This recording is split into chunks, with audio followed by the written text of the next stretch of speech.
All right, guys, welcome back. Good to see you again. Hopefully everybody's doing all right. We're still hanging in there with this online education thing. Today we're going to talk about two new rhetorical literacies that we're going to add to our tool belt, our arsenal of tools, and that is iconography and form. Iconography and form are both visual rhetorics, right? Forms of visual rhetoric. There we go. Got to get my words together today. Iconography and form are both styles of visual rhetoric. So far, we've worked with traditional rhetoric in ethos, pathos, logos. We've worked with multimodal rhetoric with audience, context, purpose. Now we're moving into visual rhetoric. And so this is with iconography, form, and what we'll learn about later, semiotics. These are our visual rhetorics. So what we're doing now is we're starting to learn visual literacy, right? We've talked about these ideas of literacy. Now we're trying to become visually literate. So we're trying to basically look for deeper meaning in the visuals, right? In what we see. And so we use these two theories of iconography and form to do that, right?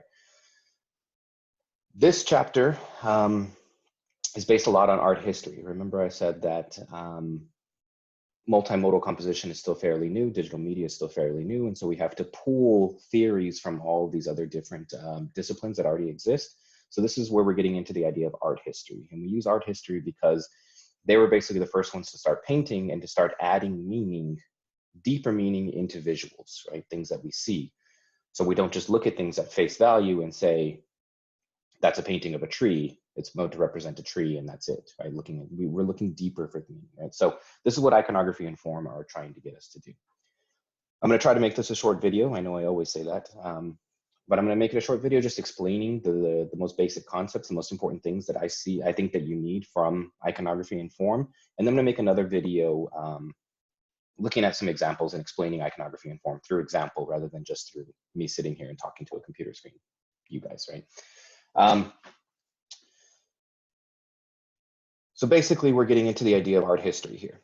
Our readings really focus on looking at medieval paintings and Renaissance paintings and things like that. That's fine, but don't take that at face value either, right? Make that, expand your mind a little bit and think about, rather than just looking at this Renaissance painting and using this theory to apply to Renaissance painting, we can use that same theory to apply to any multimodal text that exists today, right? It still holds up. It's a very old theory that holds up to modern texts. So what I want you thinking about is not just thinking about Renaissance paintings and, you know, why they put their feet in this position and why they had a window open and why there's a cross up in the right corner or something like that, right? Use these theories to think about modern text, music videos or digital posters that you see somewhere, or I mean, still paintings today, right? You can still look at them in paintings, things like that, modern paintings. So basically these chapters focus on two main guys, right? Erwin Panofsky and Roger Fry. Erwin Panofsky is the guy who created the theory of iconography or iconology, right? I'm gonna refer to it in both ways. It's kind of a synonym. There's little differences in them, but iconography is the way that I call it. So I'm gonna keep saying iconography. And Roger Fry is the guy who created form, right? Basically every modern multimodal text today uses iconography and form. And it's kind of our job to find it and to figure it out, right? The idea behind iconography and form, both of them are to find deeper meaning in a visual text, something that we can see, right? It has the visual mode in it. Iconography and form allow us to a method or a way, one method, one way of trying to look for and find deeper meaning in a text. Basically, we're trying to crack the code that the author put together when he or she were creating this piece of text, right? They're putting meaning into it in a way that forces us to think deeper about it and analyze it so that we can get deeper meaning from it, right? Sometimes the author may put a specific meaning into it. He may leave it open to interpretation so that you can get a lot of different meanings from this text, right? Whether it be a music video, a painting, these sort of things, right? So basically what we're doing is we're trying to crack the code, right? Iconography allows us to crack the code in one way and form allows us to crack the code in another way, right? You can think about it as iconography being the what, right? The content of what the author is trying to say, the message that they're trying to say, right? That's the iconography. And form is more in the how, right? So making meaning from a digital text or a multimodal text in how it was created, right? So you're looking for the emotion and the imagination from the author, but more in how it was created, right? Rather than what it is saying, it's how it was created, right? So iconography is what it is saying, it's the content. We're trying to find the message. And form, we're trying to figure out how it was put together and create meaning about the how it was created, right? These are the difference in our two theories. Iconography is content and what, form is emotion, imagination, and how, right? These sort of things. Basically, they each give us their ways of finding deeper meaning, right? In Panofsky, he gives us these 3-level system, which I'll talk about in just a minute. And in Fry gives us 5 different design elements to look for in form, right? The way, or the reason that we have both of these things was because, you know, art evolved, right? It moved on from just a painting of a tree or just a painting of a couple getting married or just a painting of a self-portrait of somebody, right? It moved into more modern art where we don't actually see a physical thing on the canvas, right? We just have to feel the emotion and figure out what the author is trying to say based off of, you know, random streaks or a giant black square or whatever it is, right? These Jackson Pollock sort of things. And there's plenty of examples in your readings. You understand what I'm saying. But basically, we started off with iconography because people wanted to paint things that they saw, physical representations of things that they saw. But people started getting bored by just looking at, you know, a wagon in a stream with a tree hanging over it. There's not a lot of deeper meaning behind that. So then painters and artists started painting similar style pictures, but adding in little cues and little tiny things to find deeper meaning. This is kind of where semiotics comes in, but we're not going to get to that just yet. We're going to get to that in another video. We'll talk about semiotics. But iconography is the idea of finding deeper meaning from a visual with some sort of physical representation of real life, basically. Form is finding deeper meaning in a visual text that doesn't have some sort of physical representation. So rather than trying to figure out what it is saying, you try to figure out how it was put together and the emotions of the author and the artist based off of what you see, right? So it's 2 different ways of visually analyzing something. We're creating a visual analysis, which is basically what we're doing for blog number 2 this week, a visual analysis of a multimodal text. So you're analyzing visuals. It's all about visuals these next couple lessons here. Basically, the textbook, our guidebook talks, or our readings. I told you, words aren't with me today. It's been a long week. The readings that we had for this week on iconography and form mentioned the artist and the viewer a lot as our 2 different sort of positions, artist and viewer. We can think of them, the artist being the author, the designer, the writer, the composer, whatever it is, right? And the viewer, they're going to be the consumer or the audience, basically, right? So in our terminology from our multimodal language, audience and consumer are going to be the viewer in this sense when it comes to art history, and the writer, the designer, the creator, the whatever, the composer is going to be the artist in this sense, so we can get our language straight. I saw something. So iconography and form, these are difficult readings, and it does seem like it's kind of confusing, but it's really not. I'm gonna try to put it in a much simpler way for you. So let's start with iconography. Erwin Panofsky gave us the theory of iconography, and he gave us a 3-level system to find deeper meaning in a visual text, right? He's given us 3 levels: first level, second level, and third level, right? First level he calls the primary level, the natural level. This is the most basic level. So we can think about it as like in a video game, right? We start on the first level. The first level is the easiest, easy to get through. Then we're going to move on to the second level, and it's going to get more difficult. And the third level is going to be the most difficult. That's like the final boss sort of thing.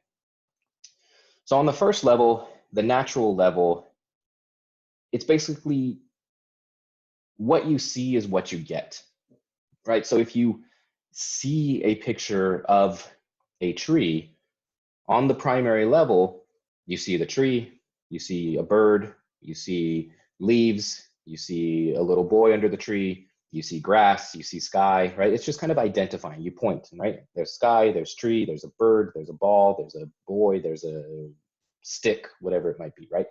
That's the first level. You're just kind of identifying what you see in the visual, right?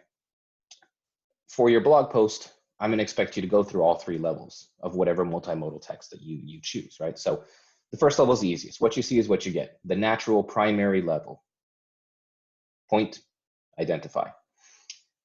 We've passed the first level. Now we're going to move on to the second level. Second level gets a little bit more difficult. Here is where we try to start finding deeper meaning in some of the individual elements of that whole text, right? In order to find deeper meaning, though, in the second level, this is where we need to have some sort of shared sort of expectations or shared beliefs or shared knowledge with our audience, right? We need to have the sort of shared cultural literacy or shared historical literacy or shared social literacy with our audience, right? Or if we're the audience, with our author. So when the author places a cross in a painting from the Renaissance period, we have historical context that a cross is really important during that time. And because of that historical context and that historical literacy that we have, we know that the cross is going to represent Jesus and religion, right? Rather than just something like this. In the first level, we see this, and we just see two pieces of wood passing by each other, right? At the second level, this now turns into a symbol, which is semiotics, a lot more of semiotics. So we're going to get into that, so you might understand the second level a little bit more when we get into semiotics. But because we have the shared religious history and historical, the shared religious context, culture, or the shared, oh man, words are tough today.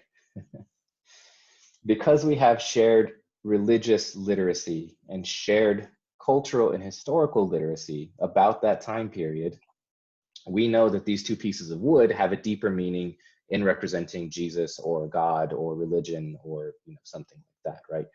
So in the second level, we need to find specific elements, basically the things that we identified in the first level. Now we're going to try to attach deeper meaning to each of those individual elements based off of our shared literacies, right? So I probably have a different set of shared literacy than you guys do because I am older and I'm American and I've been around longer, right? You guys will have a different set of literacies than I do because you are younger and you're Kazakh and you've been around in a different situation. You have a different historical context, right? So we still probably have shared literacies because both of us know that this represents religion, right? In some sense. And we might know that certain colors might represent certain things, but those things are kind of arbitrary. They may change across different cultures and things like that. But we will know that when we see a beam of light coming down onto somebody, right, that also has its own religious deeper meaning to it, right? That God is watching that person or something like that. I don't know why I got religion stuck in my head right now. I'm not a religious guy at all. But this is what you do in the second level. You look for little tiny individual elements all around your screen, whatever it is, whatever you're watching a music video, you're looking at a painting from the Renaissance period, right? And you're finding something that you think has a deeper meaning that could be a symbol or an icon, right? And you're attaching deeper meaning to that individual element. That's the second level. Identifying in the first level. In the second level, those things that you identified, you attach deeper meaning to each of them individually. Now, when we move to the third level, the intrinsic level, right? The first level is called the primary or the natural level. The second is called the secondary level or the conventional level. You're adding conventions, using conventions to add meaning.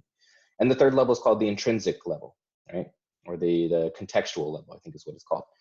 Intrinsic, meaning it's the overall whole idea of that author, right? Of the artist, the author, the writer, the designer, the creator, whatever it's going to be, right? So that third level is where you look at all those individual elements that you found and you look at all the deeper meanings that they have and you try to combine them to figure out what is the overall idea or the overall message that the author is trying to give us as his audience, right? What is his overall perspective? By adding in all these little different tiny things that or that he purposely adds in his design, they mean something individually, but in the third level, we put them together to try to figure out the intrinsic meaning of the whole text.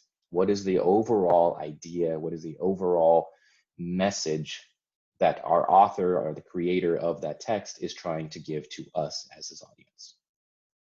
That's iconography in its most basics. You got 3 levels: primary level, secondary level, intrinsic level. Primary level, identify different things that you see. Secondary level, attach deeper meaning to those different things that you see. And the intrinsic level, combine all of those things that you identified and all those deeper meanings that you've put together, combine them and tell us what the author is trying to tell us. What is the overall moral or the overall message that the author is trying to get to us? That's iconography in its most basic form. That's how I can explain it in its most basic way. This is what I expect you to do for blog post number 2.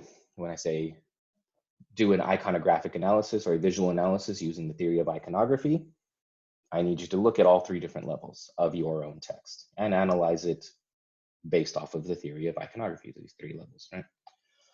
So that's iconography.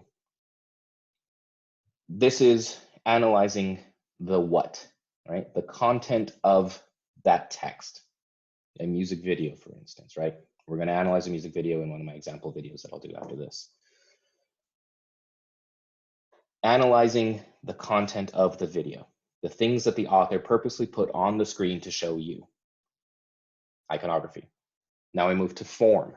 Remember, form is analyzing how the author put these things together and what's the deeper meaning and how he arranged the way that he did it, right? So form is much more focused on design, right? And we're going to learn about design. I keep coming back to these ideas of design. We have to learn these theories first so that when we get into design, we understand it a lot more. So we have a little bit about design that we got from Writer Designer chapter 1 or chapter 2, in chapter 2, about the ideas of contrast and emphasis and color and things like that. So those ideas still play a little bit in the ideas of form, right? Roger Fry gave us 5 defining elements to look for in form. Those are, I don't have them memorized. Rhythm of line, mass, space, light and shade, as well as color, right? So here's where we look at a music video and we decide, or we think to ourselves, why did the author put this scene of the music video in black and white? Why is only this scene in black and white and everything else is in color, right? So he designed it that way. He's using light and shade and color to send some sort of deeper meaning, to send some sort of deeper message, right? That's what form is looking at how the author put things together. If you see a repetition of black and white lines across somebody, right? That's rhythm of line and that's shading as well. Why is the author putting black and white lines next to each other? Does black represent something to him? Does white represent something to him? What is it, right? Why did he choose black and white instead of green and red, right? Green obviously means something, right? So looking at color and looking at the deeper meanings of color, you can look these up. You don't have to have shared cultural meanings of color, but you can look them up. Green means, money or life or, earth or, being green, right? This idea of being green is saving our earth, right? So it's just a color, but how can you be a color? So this is the idea of analyzing color. So this is where form takes over. It's just how things were put together. Form is important in its own way. I would say for the purpose of blog entry number 2, iconography is going to be more important than form, right? So spend more of your time analyzing iconography, still mention form, but form is a little bit less important for the purpose of this blog post, right? Like I said in the beginning, every good multimodal text, you should be able to analyze it for iconography and form. Form and iconography go hand in hand, especially with modern multimodal text, right? When you go back to the ideas of modern paintings like Jackson Pollock, it's really hard to analyze iconography, right? Because it's all form, it's all design. There's not some physical content that you can analyze. A good multimodal text that you should choose for your blog post, you should be able to analyze the content on the screen, whatever the author, the artist, the creator has given to you. And you should still be able to analyze how they have put it together, what design elements have they chosen purposefully, and what is the meaning behind these certain design choices they made, right? So that's the most basic, the easiest way that I can describe iconography and form, right? A good multimodal text should have both. Iconography focuses on the what and the content. Form focuses on the how and the design, the emotion and the imagination coming through design from the creator, the artist himself. So I'm going to end this video here, just as a sort of the lecture part of this is my explanation of it, because I know both of these readings are long and they're both fairly difficult to understand. They do give you some really good examples of how to analyze for iconography. For example, the Beatles example at the end of the iconography chapter is a great example, because the Beatles on that piece of artwork, the album artwork, they purposely put a lot of little different clues, right, to sort of make their audience interpret it in different ways, right? Like, why is Paul the only one not wearing shoes? And why on the Beetle does it give a message about Paul is dead and he's 28, right? And these sort of things. So they put a lot of different little things, right? So it's easy to analyze that. On the first level, you see 4 men crossing a street with some cars in the background and some buildings and a road and a crosswalk. At the second level, then you start seeing, one of the men is barefoot. Why is the man barefoot? What does that mean, right? Could be more closer to the ground, more of a religious thing. You're buried with your shoes off, things like that, right? So there's deeper meaning behind it. Why is one of the license plates saying this? What is that supposed to mean?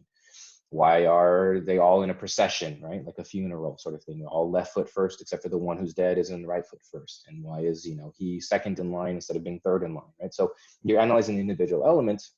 And then at that third level, you get this great sort of thing is like the Beatles are trying to tell us that Paul died, right? That Paul McCartney died a long time ago, and he isn't a part of this album. It's their last album, or one of their last albums, right?